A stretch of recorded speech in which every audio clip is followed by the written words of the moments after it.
É importante, eu acho, que a universidade tenha esse momento de encontrar com os autores, conversar com eles, enfim, compreender um pouco essa outra parte, digamos, da profissão de letras, que é a parte da autoria. Então, o projeto começa esse ano, nós temos a intenção de trazer vários autores aqui para conversar.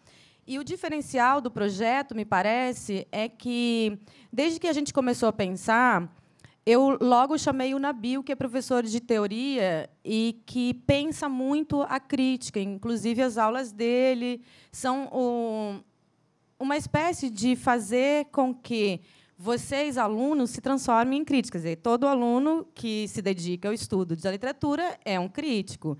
No entanto, ele trabalha muito com essa vertente de fazer com que vocês se apossem desse lado da profissão, que é ser crítico.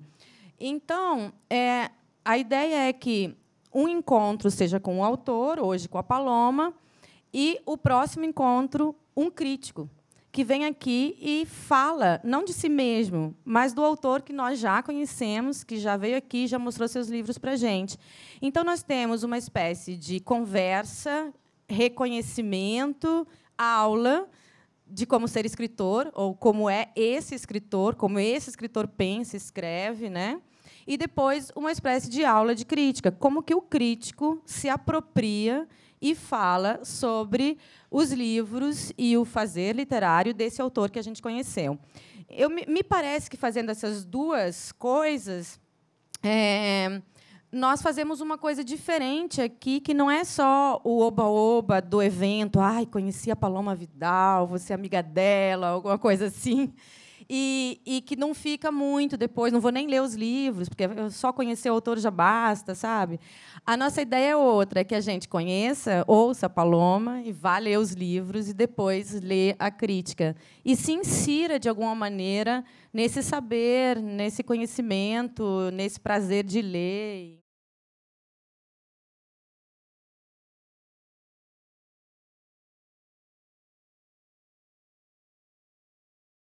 Então, eu vou começar lendo para vocês um trecho do conto, como era o nome? Instantânea.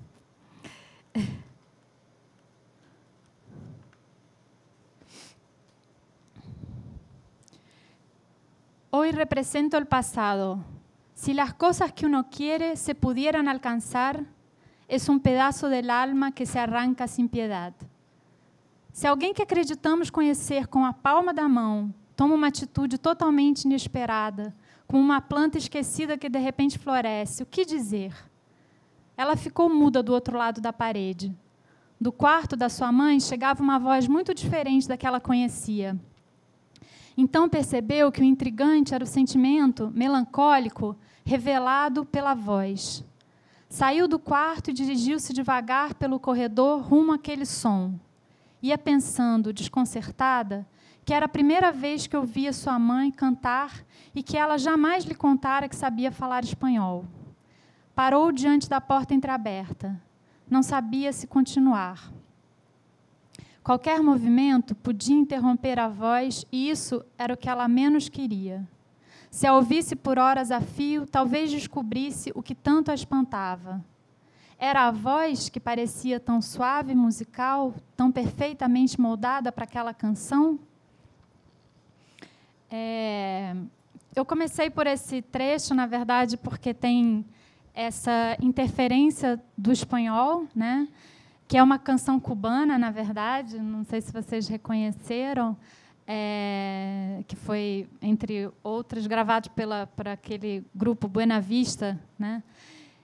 E esse é um momento bem importante assim, do livro, pelo menos no que eu posso ler dele a posteriori, assim, porque esse terreno, que é o terreno entre línguas, né, talvez seja um dos aspectos mais fortes do que eu procuro, né? Depois eu voltei a esse entre línguas de várias maneiras, em vários livros. A Ida falou que eu nasci na Argentina, né? Sou filha de pais argentinos, E, na verdade, o espanhol é a minha primeira língua, é a minha língua materna, né? E, claro, que depois eu vim para o Brasil muito pequena, com 2 anos de idade, e a minha língua é o português, né? Eu escrevo em português e sempre escrevi em português. Mas esse é um momento que o espanhol aparece e também é um aspecto que eu acho que eu gosto de ressaltar, porque nesse momento ele aparece desvinculado da cultura argentina, aparece uma canção cubana e não tem essa personagem, que é a personagem da mãe, ela não tem nenhuma referência em relação, não tem no conto nenhuma referência ao fato dela ser estrangeira, é simplesmente uma língua estrangeira que aparece, né?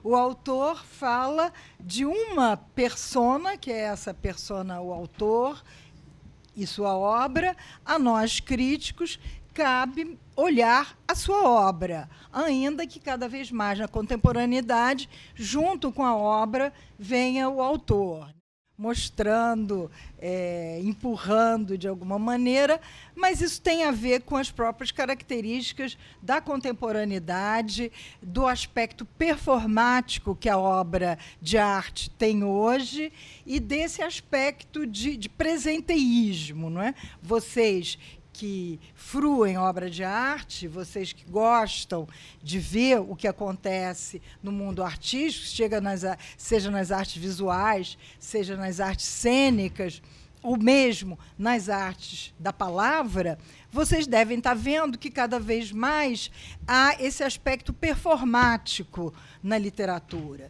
As grandes festas literárias, Flip, Flup, se destinam um pouco a isso, a colocar o autor em contato com o seu público, que, no caso da palavra, é um público leitor. A verdade é que isso vem dando todo um aspecto, digamos, até diverso, ou diferente, à produção da obra de arte.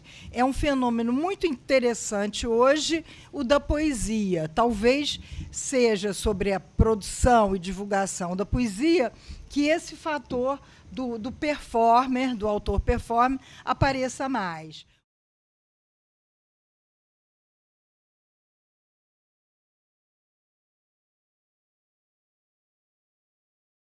O livro parece deliberadamente fazer um recuo com relação a formas e estratégias da crítica contemporânea para tentar encontrar, e aí talvez de maneira anacrônica, um jeito de produzir um saber a respeito de Machado de Assis e, em particular, um jeito de produzir um entendimento a respeito da forma específica que o realismo encontra em Machado de Assis, exibindo a estratégia machadiana de construir uma relação entre personagem e enredo. Esse personagem, então, é a tal pessoa do título, né?